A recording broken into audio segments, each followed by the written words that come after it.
بسم اللہ الرحمن الرحیم۔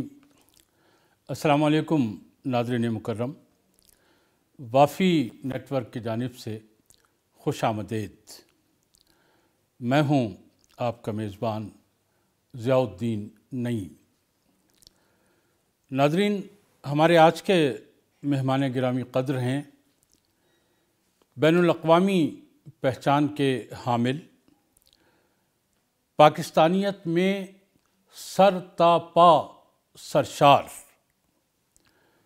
دور حاضر کے سب سے بڑے اقبال شناس، ماہر تعلیم و سماجیات، بے بدل ایڈمنسٹریٹر، وسیع الدائرہ مصنف اور نقادوں کے نقاد جناب پروفیسر فتح محمد ملک۔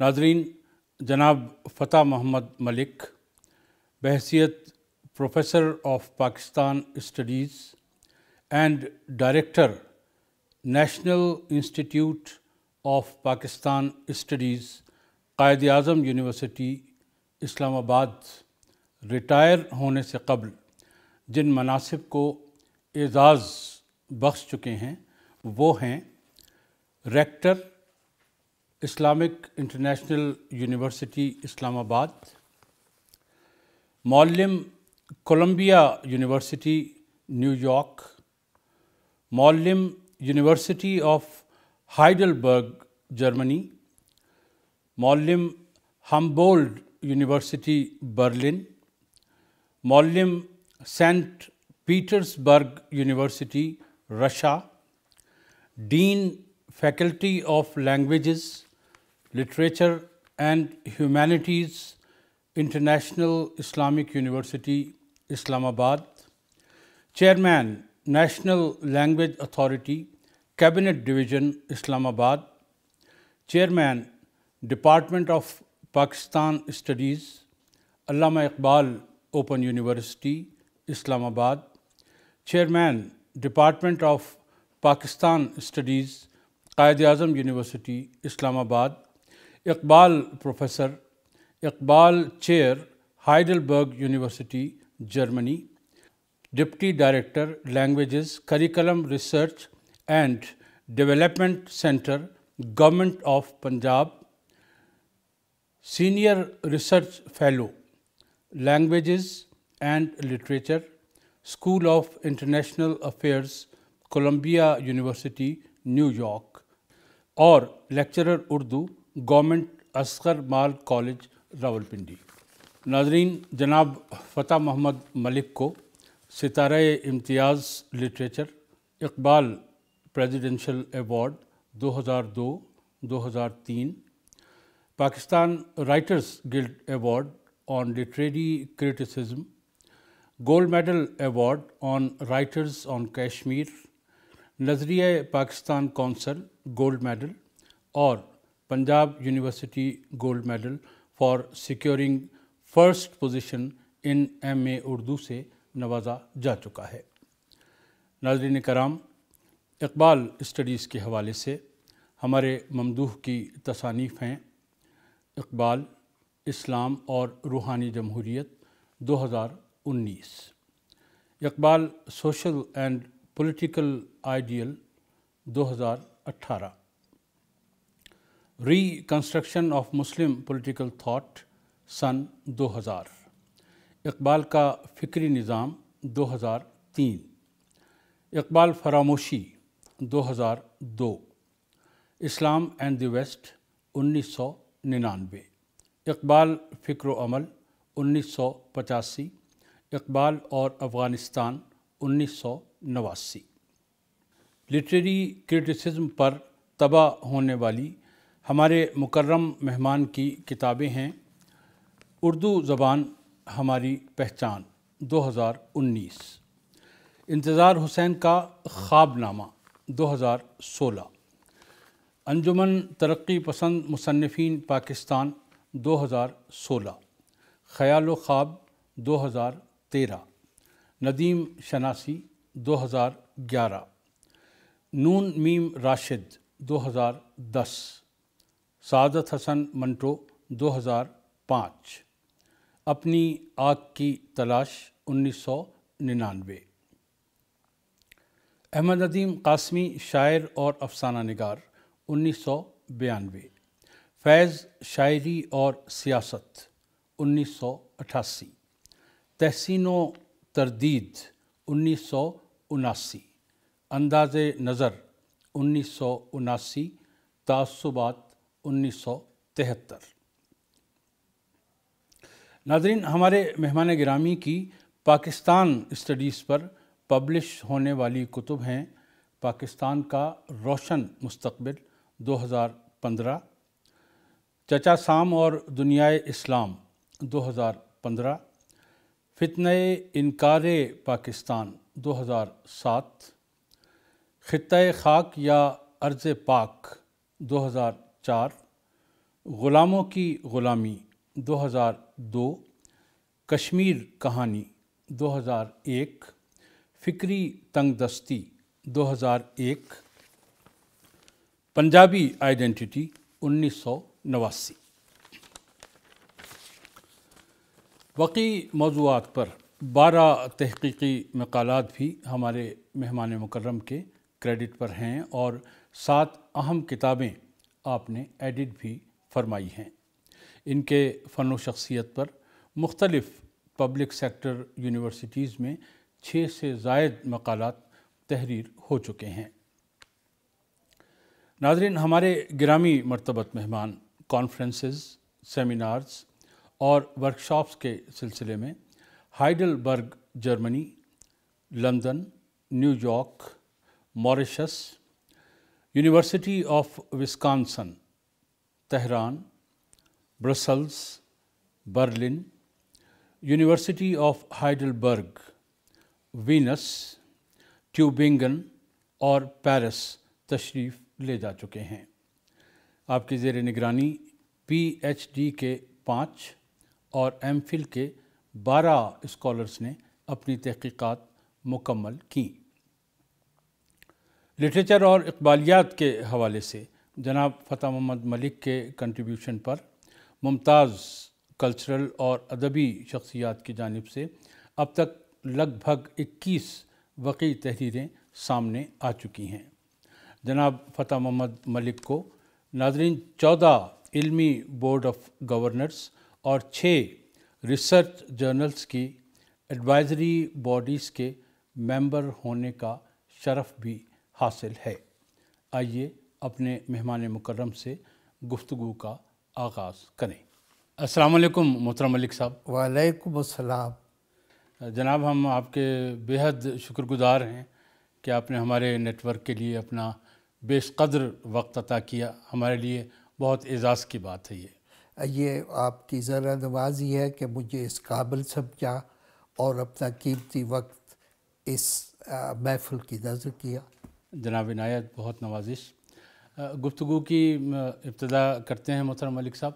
تھوڑا سا میں یہ چاہوں گا کہ اپنا جو بچپن کا بیک گراؤنڈ ہے وہ ضرور فرما دیجئے، ہمارے ناظرین کے لیے بتا دیجئے کہاں سے بلانگ کرتے ہیں آپ؟ میں تلاگانگ کے 2-2.5 میل دور تلاگانگ سے ایک چھوٹا سا گاؤں ہے، اس گاؤں میں پیدا ہوا، اور وہ جس زمانے میں پیدا ہوا یعنی ابھی اس وقت پاکستان قائم نہیں ہوا تھا۔ میں 1936 میں پیدا ہوا، یعنی قیام پاکستان سے 11 برس پہلے۔ تو میں نے اپنے تجربے اور مشاہدے میں یہ دیکھا کہ ہمارا گاؤں اگرچہ اکثریت اس کی مسلمانوں کی تھی، کوئی 6-7 گھر ہندوؤں کے تھے، 8-7 گھر سکھوں کے تھے، باقی سب مسلمان تھے۔ لیکن جہاں تک غربت کا تعلق تھا، میں سمجھتا ہوں کہ اس زمانے میں تقریباً ہمارے لوگوں کی بیشتر زمینیں ہندو اور سکھوں کے پاس گروی تھی۔ گروی تھی۔ اور جب میں اپنے مڈل سکول گاؤں میں تھا، اس سے اپنا فارغ التحصیل ہو کے گورنمنٹ ہائی اسکول تلگانگ میں داخل ہوا جی تو کوئی 45-50 کے قریب لڑکے جایا کرتے تھے ہمارے گاؤں سے اچھا تلگانگ ہائی اسکول میں. اچھا اچھا تو 6-7 بچے مسلمانوں کے تھے، ٹھیک باقی سارے ہندوؤں کے تھے. اچھا اچھا تو میں سمجھتا ہوں کہ جن لوگوں نے قیام پاکستان سے پہلے کا آج کے پاکستان کا جی نہیں دیکھا، تجربہ نہیں کیا، جی جی تو انہیں قیام پاکستان کی برکات اور نعمتوں کا صحیح طرح سے اندازہ ہی نہیں. درست فرما رہے ہیں درست اچھا، فرما رہے میں سن 52 میں ہیں جی گورنمنٹ کالج کیمل پور میں داخل ہوا. اچھا ٹھیک تو اس وقت تلگانگ سے کیمل پور صرف ایک بس جاتی تھی ٹھیک اور 2-2:30 بجے وہاں سے وہی بس واپس آتی. اچھا اچھا ٹرانسپورٹ کا یہ عالم تھا. جی ہاں بالکل اچھا، اب ہمارا فوجی علاقہ ہے، بہت سے فوجی بھی، سویلین بھی، طالب علم بھی. اگر 5-7 منٹ سڑک پہ نہ پہنچ پاتے بر وقت جی تو بس چلی گئی ہوتی، پھر دوسرے دن انہیں جانا ہوتا تھا. تو اب جب میں دیکھتا ہوں کہ ہمارے اپنے میں بھی ایک غریب خاندان سے تعلق رکھتا ہوں، جو عزیز رشتہ دار آتے ہیں وہ یہاں قیام نہیں کرتے، جی سزوکی لے کے آتے ہیں اور اسی پہ واپس چلے جاتے ہیں. اور بسوں کی اور سڑکوں کی اتنی ریل پیل ہے کہ میں سمجھتا ہوں مادی اعتبار سے قیام پاکستان ایک ایسی بڑی نعمت ہے بے شک کہ جس کا وہ لوگ جو قیام پاکستان کے بعد پیدا ہوئے وہ اندازہ ہی نہیں کر سکتے. یہ ساری سہولتیں پاکستان ہی کی دی ہوئی ہیں دین ہے اور اسی کا کرشمہ ہے بالکل جو اسی کا. بہت بڑا فرمایا آپ نے. اچھا ملک صاحب، آپ نے فرمایا کہ 52 میں آپ کالج میں داخل ہوئے تھے وہاں، تو وہاں کیمل پور میں غلام جیلانی برق صاحب جی ایک بہت بڑے مصنف گزرے ہیں. میری بھی ان سے ایک بار ملاقات ہوئی تھی. جب میں پڑھتا تھا تو ان کے پاس گیا تھا، بس ان کی ڈیتھ سے کوئی 15 دن پہلے ان کی کتابیں پڑھ کر گیا تھا میں، اس سے متاثر ہو کر. تو ان سے آپ کا ایک تعلق رہا ہے بہت گہرا. تو اس پر کچھ روشنی ڈالیں گے؟ ہاں، کب سے مطلب ان سے تعلق؟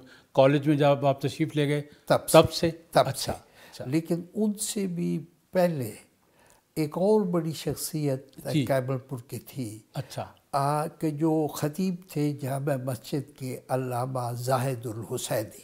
علامہ زاہد الحسینی صاحب. اچھا، ہوا یہ کہ میرے والد صاحب ایک اپنا مقدمے کے سلسلے میں کیمل پور گئے تو انہیں جب مسجد میں تھوڑا سا پریشان دیکھا، انہوں نے بالکل واقفیت نہیں تھی. زاہد الحسینی صاحب نے جب پریشان دیکھا تو انہوں نے کہا کہ کیا وجہ ہے، آپ کچھ فکر مند سے ہیں؟ تو انہوں نے بتایا کہ یہ بات ہے کہ میں اپنے گاؤں کے اسکول میں پڑھاتا ہوں اور ساتھ ہی ساتھ جمعہ بھی ادا کرتا ہوں، جمعہ کی نماز بھی پڑھاتا ہوں. اب میرا تبادلہ بہت دور کر دیا گیا ہے تو میں اگر وہاں جا کے رہوں گا تو پھر جمعہ کے روز آ کے میں یہ عبادت نہیں کر سکوں گا.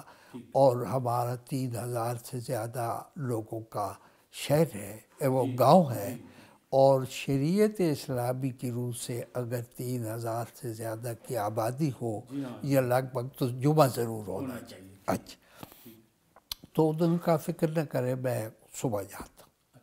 تو وہ گئے اور ڈسٹرکٹ انسپکٹر سے ان کا تبادلہ رکوا دیا.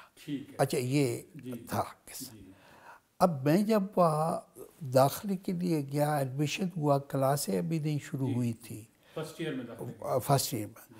تو والد صاحب نے ملایا علامہ زاہد الحسینی سے اور کہا کہ یہ جب تک کالج کی کلاسیں نہیں شروع ہوتی، آپ کے وہ جو درس قرآن ہے جو ہر روز آپ دیتے ہیں ظہر کی نماز کے بعد، اس میں شریک ہوگا.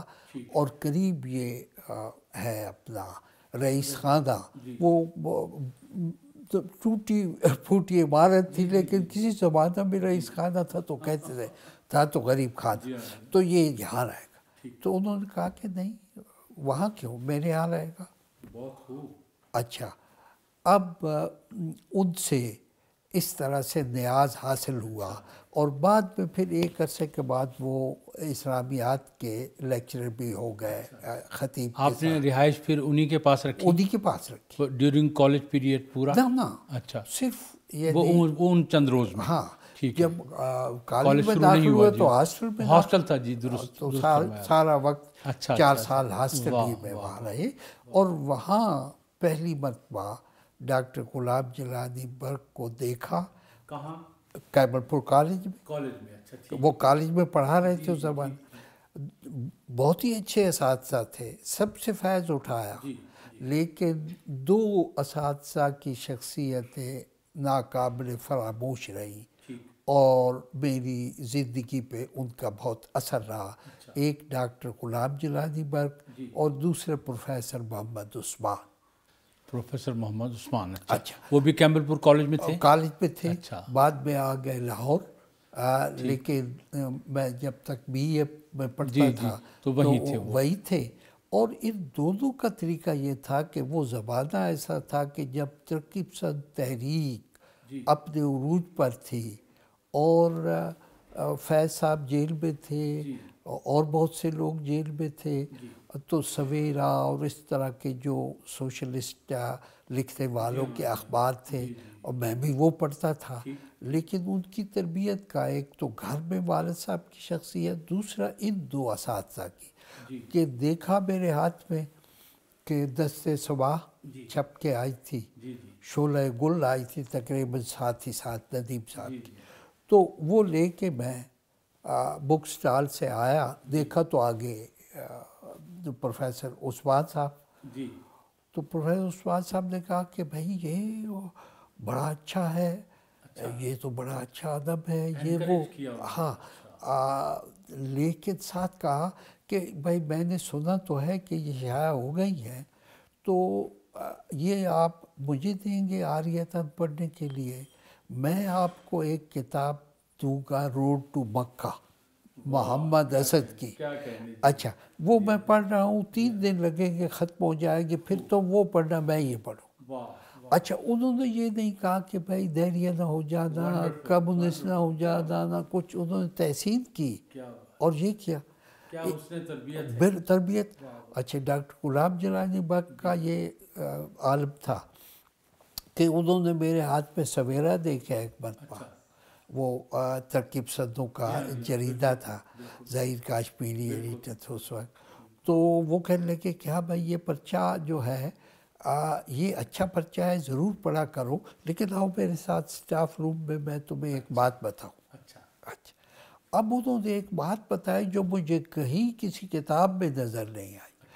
وہ کہنے لگے کہ بھائی یہاں سے تحریک خلافت ختم ہوئی جب، تو اس کے بعد پکڑ دھکڑ شروع ہوئی، تو بہت سے لوگ کہ جو انگریز گرفتار کر کے زندہ میں اسیر کرنا چاہتے تھے، افغانستان چلے گئے، وہاں سے تاشقند گئے، اور تاشقند میں وہ رہے ایک ادارے میں جس میں کمیونزم کی تعلیم ہوتی تھی، لیکن جب کمیونسٹوں کو پتہ چلا کہ بھائی یہ وہ تو سیکھتے ہیں اسلام، ان سے نہیں نظر نکلتا ان کے دل سے، جب بھی بات کی جاتی ہے تو کہتے ہیں یہ تو اسلام میں بھی ہے۔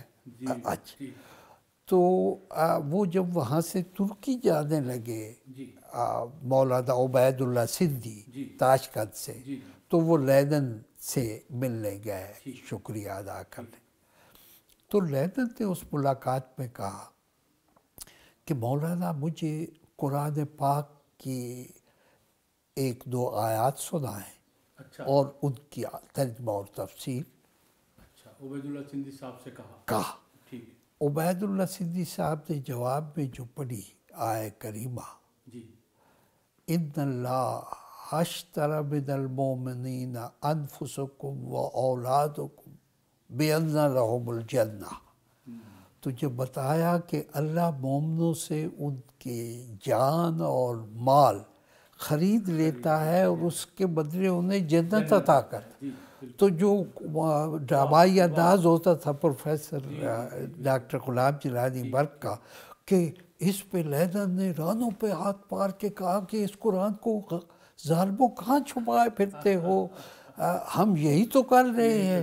اچھا، تو میں نے مولانا عبید اللہ سندھی کو بہت پڑھا ہے، لیکن میں نے یہ واقعہ کہیں نہیں پڑھا. تو مجھے لگتا ہے کہ انہوں نے مجھے یہی بتایا کہ بھائی پڑھو کمیونزم اور سوشلزم، لیکن قرآن میں تو سب کا. تو ایسے شفیق اساتذہ ملے کہ ان کا جو میرے ذات کی تعبیر، تشکیل اور اسے سرسبز و شاداب رکھنے پہ جو ان کے اثرات ہیں وہ کبھی محبت بھی ان کی، اور جس حکمت سے انہوں نے آپ کو اس طرف راغب کیا. کبھی یہ نہیں کہا کہ یہ نہ پڑھو، وہ کہا یہ تم پڑھو پھر مجھے دے دینا، پھر یہ لے لینا. واہ واہ. پھر تمہارا عبید اللہ سندھی پڑھنا، وہ کہتے تو محمد اسد پڑھنا، اس کا روڈ ٹو مکہ اور اسلام کی تاریخ. اور کیا اساتذہ بہت تھے. واہ. تو یہ خوش نصیبی ہے. جی ہاں بالکل. اچھا، غلام جیلانی برق صاحب، جی ان کی کتابیں ہیں جو میں نے پڑھی اپنے کالج کے زمانے میں. 2 قرآن مثلا ان کی کتاب، 2 اسلام بھی ہے اور 2 اسلام بھی ہے. پھر وہ ایک من کی دنیا بھی ہے. کئی کتابیں، بہت کتاب. لیکن 2 قرآن اور 2 اسلام جو ہیں وہ اس میں ہم کو یہ نظر آتا ہے کہ جو رائج اسلام تھا یا قرآن کے جو رائج معنی تھے جو سمجھے جا رہے تھے، انہوں نے ان کو اس کو تھوڑا سا اور اینگل سے دیکھا. اچھا، اس پہ پھر ان کو اعتراضات بھی بہت ان کو فیس کرنے پڑے. تو اس بارے میں تھوڑا سا بتائیں گے آپ کہ وہ جو ایک عام راہ تھی دین کی یا دین کی تفسیر کی، تو اس کو دوسرے اینگل سے جو انہوں نے دیکھا تو وہ ایک ظاہر مختلف شخصیت تھے. تو کچھ تھوڑا سا اس بارے میں اس میں یہ ہے کہ اور میں نے بہت غور سے 2 قرآن بھی پڑھا، جی ہاں، 2 اسلام بھی پڑھا، دونوں کتابیں پڑھی. تو اس میں مجھے کہیں بھی ایسا نظر نہیں آیا کہ وہ حقیقی اسلام، اس کی روح اور منشا کے خلاف کوئی ایک سطر بھی لکھی ہو، ایک لفظ بھی لکھا ہو.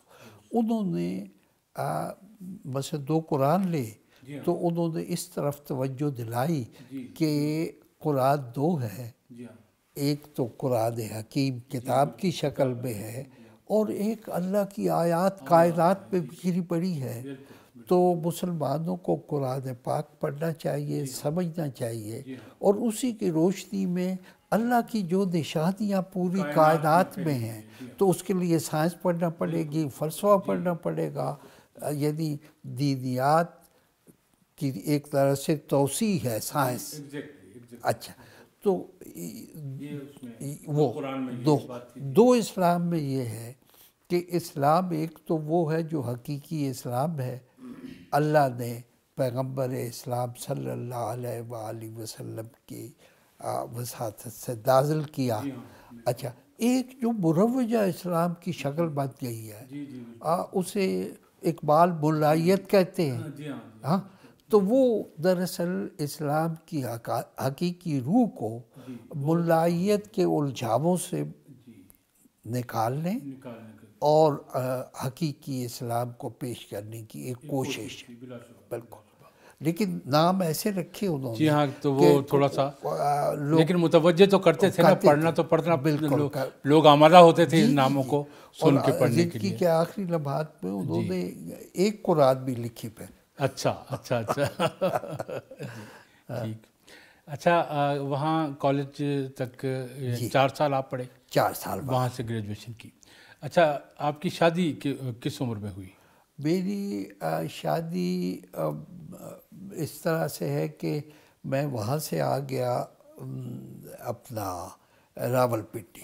اچھا، 4 سال وہاں پڑھ کے پھر آپ راول پنڈی تشریف لے آئے؟ گارڈن کالج میں داخل ہوا ایم اے. ٹھیک.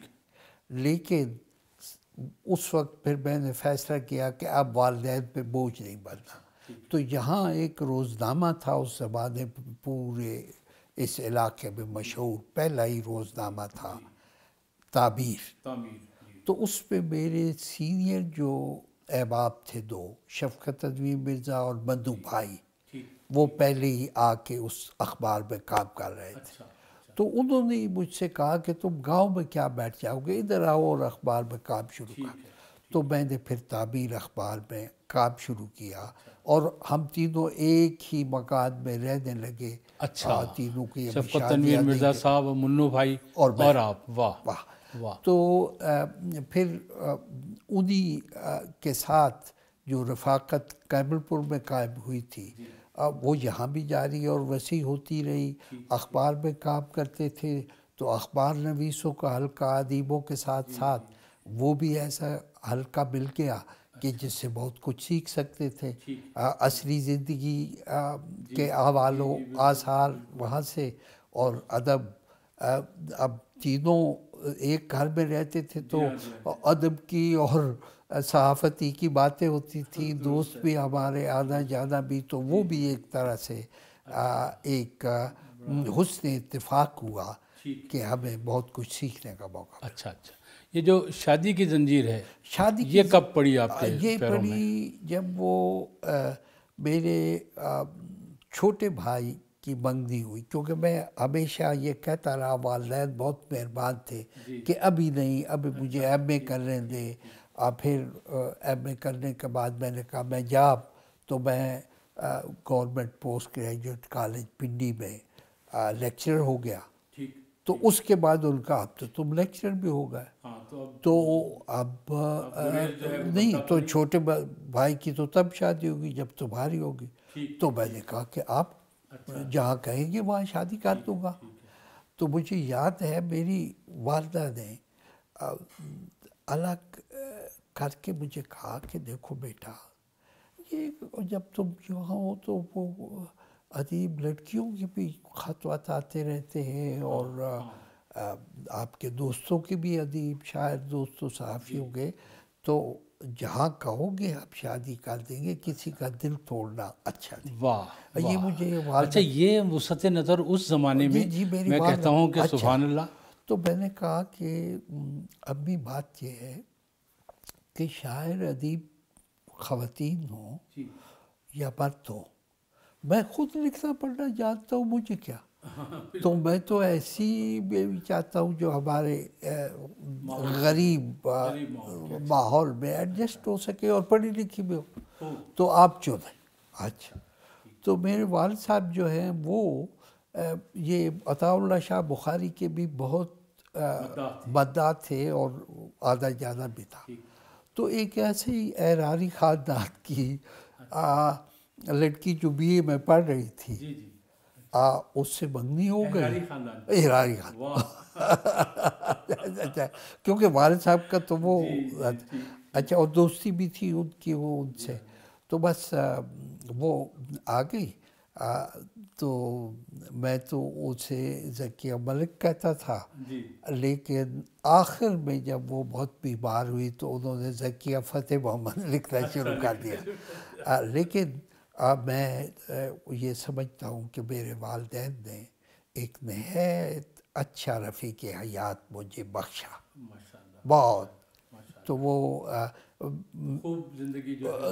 زندگی بہت اچھی گزری، اور بچوں کی تربیت اور میرے خاندان کی خدمت، میری خدمت، تو یہ اوصاف ایسے ہیں کہ کبھی میں انہیں بھلا نہیں سکتا، اور میں سمجھتا ہوں کہ یہ حسن اتفاق ہے جس کی وجہ سے مجھے بہت پڑھنے لکھنے کا موقع ملا۔ اچھا، ماشاءاللہ، مطلب اتنا انہوں نے سارے جو افیئرز ہیں خود سنبھال لیے اور آپ کو پڑھنے لکھنے کا موقع دیا۔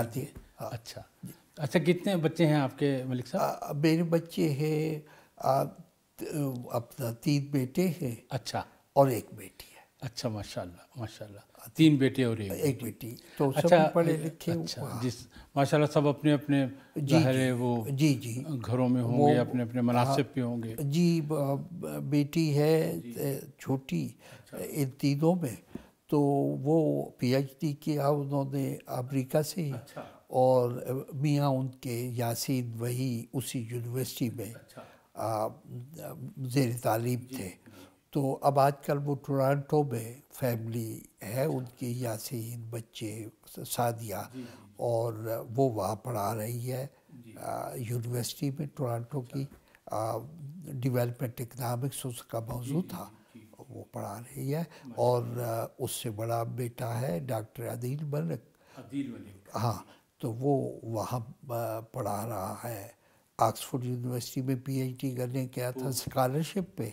تو وہ جب تھیسس کی جو زبانی امتحان ہوتا ہے وائیوا، تو اس میں اسے کہا گیا کہ بھائی تم یہیں رہ جاؤ، تمہیں ہم آفر کرتے ہیں ٹیچر کی پوزیشن کے، جی اس پہ ہو گیا۔ اور اس سے بڑا بیٹا یہ ہے کہ جو طاہر ملک کہ جس کے پاس میں رہتا ہوں یہاں، میرے ساتھ وہ اور اس کی فیملی میرے ساتھ ہے، اور وہ national university of modern language میں پڑھا رہا ہے۔ اور میری بہو ماریہ مصطفیٰ، وہ اپنا علامہ اقبال یونیورسٹی میں سائیکالوجی ڈپارٹمنٹ میں پڑھا رہی ہے۔ اور بڑا سب سے بڑا بیٹا جو ہے طارق ملک، اچھا، وہ جو نادرا کے چیئرمین رہے، بالکل، وہ تو بہت مشہور ان کا تو سلسلہ تھا۔ وہ آج کل یونائٹڈ نیشنز کا ایک ادارہ ہے UNDP وہاں پر، ماشاءاللہ ماشاءاللہ، تو اس طرح سے ہے۔ گویا ہمارا خاندان آفتاب است۔ اور وہ درویش صفت میری جو بیگم تھی، جی ہاں جی ہاں جی، بیگم تو نہیں کہنا چاہیے، رفیقہ حیات، بالکل اسی کے کمالات ہیں۔ تو ملک صاحب اب دیکھیے کہ یہ جو بڑی خوشی ہو رہی ہے کہ آپ کا جب ہم کام دیکھتے ہیں تو وہ اتنا وسیع ہے، اتنا وسیع ہے کہ بالکل درست ہوتا اگر آپ کے بچے آپ کی توجہ نہ پاتے، اور اتنا کام سارا اب جو آپ نے کیا ہے، ایک جواز ضرور تھا، لیکن اب جیسے آپ نے فرمایا کہ آپ نے اتنا کام بھی کیا ہے اور بچوں کو ظاہر وقت بھی دیا اور ان کی تربیت بھی کی ماشاءاللہ، اور وہ سب بڑے عہدوں پر ہیں۔ تو ایک کوشچن میرے ذہن میں اکثر اس لیے آتا ہے کہ جو بڑے لوگ ہیں جن سے میری ملاقاتیں ہیں یا جن کے بارے میں میں سنتا ہوں یا جن کی زندگیاں ہمارے سامنے ہیں، انہوں نے بالعموم کام تو بہت بڑے کیے، بڑا پھیلاؤ ہے ان کے کام میں، مگر اس کام کی وجہ سے ان کی جو فیملی ہے وہ سفر کر گئی موسٹلی، ان کے بچے اس طرح توجہ نہیں پا سکے۔ تو قرآن کریم میں جو ایک بنیادی بات فرمائی ہے اللہ تعالیٰ نے کہ قو انفسکم و اہلیکم نارا، کہ ہمارا جو پہلا جو دائرہ ہے، جو میرے لیے بھی، آپ کے لیے بھی، سارے مسلمانوں کے لیے، کہ ہمیں اپنے آپ کو اور اپنے جو اہل خانہ ہیں ان کو گویا وہ جو زندگی کے سارے سلسلے اچھے ہیں وہ سکھانے چاہیے، ان کی جو بنیادیں ہیں ان کو مستحکم کرنا چاہیے، یہ پہلا فرض ہے، باقی ساری دنیا اس کے بعد آتی ہے۔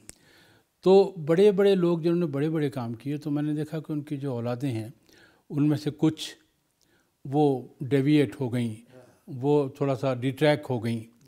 تو یہ جو ہم توجہ نہیں دے پاتے ہیں اور اپنا کوئی مشن بنا کے یا اختیار کر کے ادھر سے توجہ چھوڑ دیتے ہیں، یہ رجحان کیوں ہے؟ میرا خیال ہے اس میں بنیادی جو کردار ہے وہ ماں کا ہے۔ اچھا، اب ہمارے یہاں جو شادیاں ہوتی ہیں اس میں دیکھا جاتا ہے کہ جہیز کتنا لائے گی، دولت کتنا ہے، فلاں کتنی ہے۔ اچھا، اگر آپ انسانی جو ہیں خوبیاں وہ دیکھیں اور غربت اور عمارت نہ دیکھیں، آدمی کے زندگی کے بارے میں نظریات، عقائد، یہ نہ دیکھیں کہ بھائی شادی کر کے کیا کچھ بچ جائیں گے، ہاں، تو پھر صورت نہیں ہوتے۔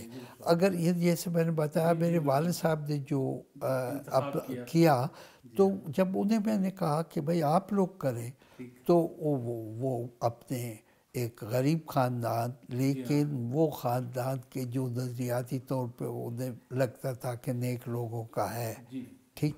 اچھا، وہاں میری والدہ اور بڑی میری ہے اپنا بڑے بھائی کی بیگم، انہیں بھیجا کہ جاؤ دیکھو، اور وہ گئے، اور وہ تو جو چیز دیکھی وہ یہ کہ عقیدہ کیا ہے، مسلک کیا ہے زندگی کا اور تعلیم کتنی ہے. جی تو یہ میرا خیال ہے بہت ہی میرے ساتھ اللہ نے بہت بڑا احسان کیا ہے کہ مجھے اس طرح کی ساری پریشانیوں سے آزاد. اب میں جاتے جاتے یہ بتا دوں کہ 15-16 سال پہلے میری بیگم جو ہے وہ وفات پا گئی تھی. اچھا، تو اس کے بعد عزیز و رشتہ داروں نے بھی اور دوست بھی کہتے تھے کہ بھائی دوسری شادی کر لیں. تو میرا خیال یہ تھا کہ یہ تو بڑا ظلم ہوگا. میری بیوی میرے دل میں تو زندہ ہے، تو اگر دل میں کوئی اور ہے اور گھر میں کوئی اور چل پھر رہا ہے تو یہ ظلم ہے. اچھا، تو اس کا بھی یہ فائدہ ہوا کہ میں مزید لکھ پڑھ سکا، سارا توجہ اور میرے گھر میں کوئی جھگڑا نہیں، کچھ نہیں، کوئی ٹینشن نہیں. تو یہ اللہ کا احسان ہے.